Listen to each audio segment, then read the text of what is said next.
وأوحي إلى نوح أنه لن يؤمن من قومك إلا من قد آمن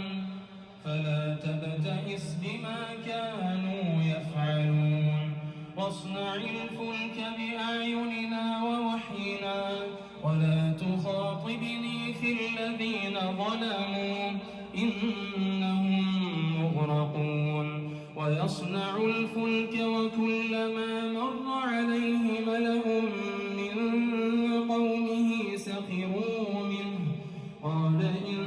تسخروا منا فإنا نسخر منكم كما تسخرون فسوف تعلمون من يأتيه عذاب يخزيه ويحل عليه عذاب مقيم حتى إذا جاء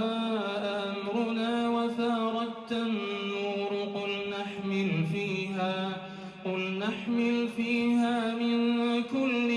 زوجين اثنين وأهلك إلا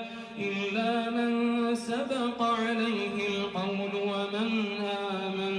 وما آمن معه إلا قليل وقال اركبوا فيها بسم الله مجريها ومرساها إن ربي لغفور رحيم وهي تجري بهم في موج كالجبال ونادى نوح ابنه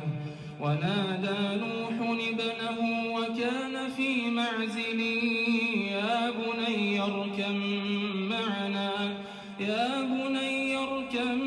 معنا ولا تكن مع الكافرين قال سآوي إلى جبل يعصمني من الماء قال لا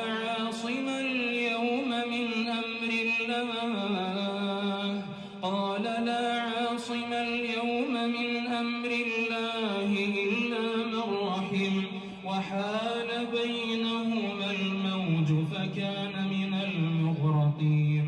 وقيل يا أرض ابلعي ماءك ويا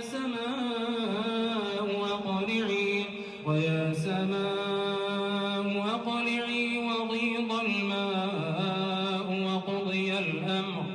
وقضي الأمر واستوت على الجودي وقيل بعدا للقوم الظالمين.